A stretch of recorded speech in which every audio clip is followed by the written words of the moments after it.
Great tank, great plants, love it. Everything's thriving, but a lot of algae.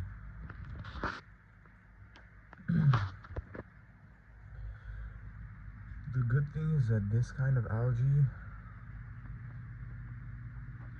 the hair type algae, will go away really quick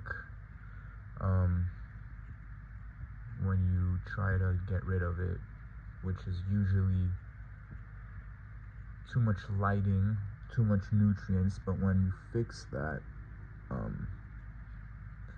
it usually goes away really quick, like really quick. Whereas some of the other types of algae, like blackbeard, for example, or here, which I actually put XL on it today, and hydrogen peroxide, that's harder to get rid of. See, there's some, not much, but some. See, there's one piece right there. But all the other hair algae, I know it looks terrible, but it'll go away really quick. As long as the plants are doing well and they're absorbing the nutrients, eventually they'll kill out the algae.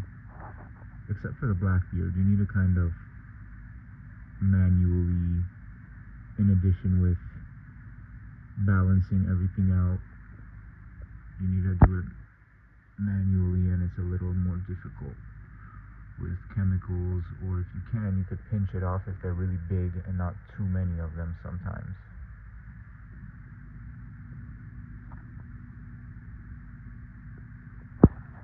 There's a little white speck of it on the buse, but it's dead now.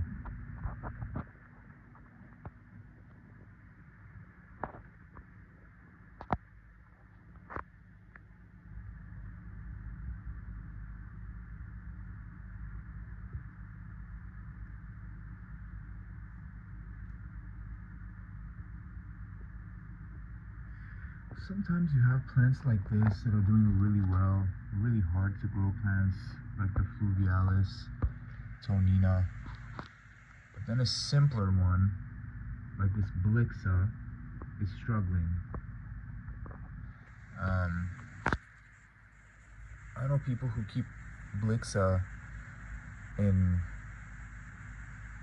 not RO, but also not super hard water, low light,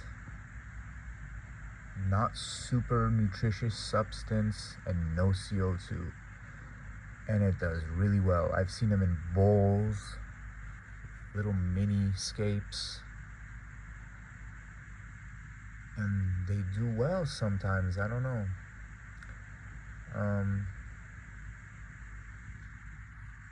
No one's truly a master at this. Even the experts, the Iwagumi, Amano, all of that, even those people get issues sometimes too. They just, I mean, sometimes they review it, but most of the times, no.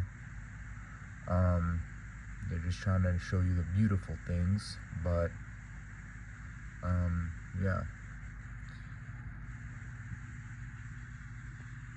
This white Anubius, it's so cool.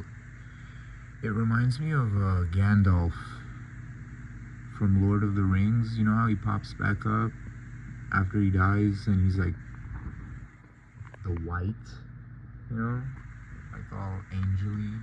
Yeah, it almost looks fake.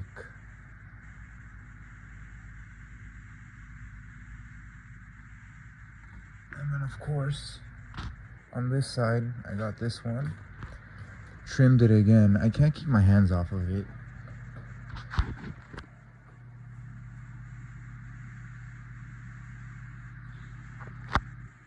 The bottom area of the rotella wasn't getting enough light, I don't think. So the color wasn't as vibrant as the top, and it was from here to here, a lot of room.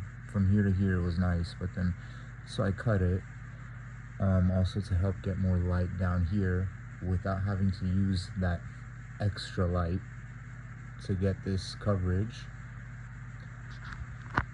because that's a little too much.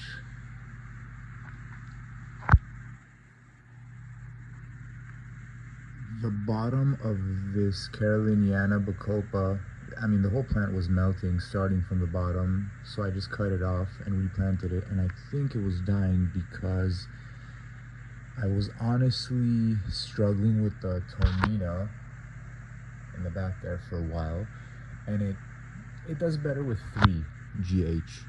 So I was kind of seeing if I could get away with it. Some of the things were okay, but some of the things, especially because I had just gotten that plant, went into a shock, and it's just not enough for it. So I brought the GH back up to 4. That should be good enough for everything. Maybe a little too much for the Tonina, but I can't make everything unhappy just because of that one really demanding plant. But it could do well also in 4. I've had it in 4 in the past. So yeah.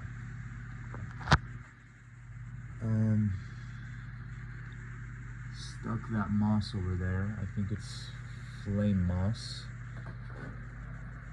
There's another one over here. It's gonna grow in. This is what it's looking like from the top.